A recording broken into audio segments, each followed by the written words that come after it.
యేసుక్రీస్తు నామములో మీ అందరికి వందనాలు. ఈరోజు దేవుడిచ్చిన వాగ్దానము సామెతల గ్రంథము 16వ అధ్యాయము 3వ వచనం. నీ పనుల భారము యెహోవా మీద నుంచుము, అప్పుడు నీ ఉద్దేశములు సఫలమగును. ఆమేన్, ఆమేన్, ఆమేన్.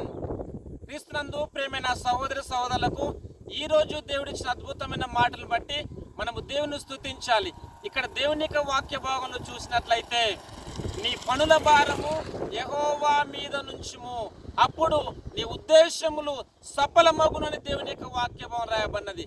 క్రీస్తునందు ప్రేమైన సహోదరి సహోదరులారా, మీరే పరిస్థితిలో ఉన్నను దేవుని స్తుతించండి, దేవుని యొక్క నామని మయపరుస్తూ మీ పనుల భారం యెహోవా మీద ఉంచండి. ఆయన మిమ్ములను ఆదుకుంటాను, నేను విడిపిస్తానని ప్రభు మనందరితో మాట్లాడుతుండగా ప్రార్థన చేద్దాం. ప్రార్థన. ప్రేమగల దేవా, మీకు వందనాలు తండ్రి. మీరు ఇచ్చిన అద్భుతమైన ఈ మాటలను బట్టి మనం స్తుతిస్తున్నాం.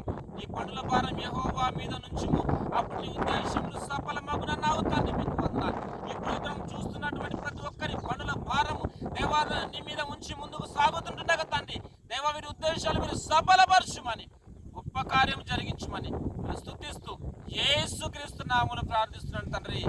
ఆమేన్, ఆమేన్, ఆమేన్. Thank you.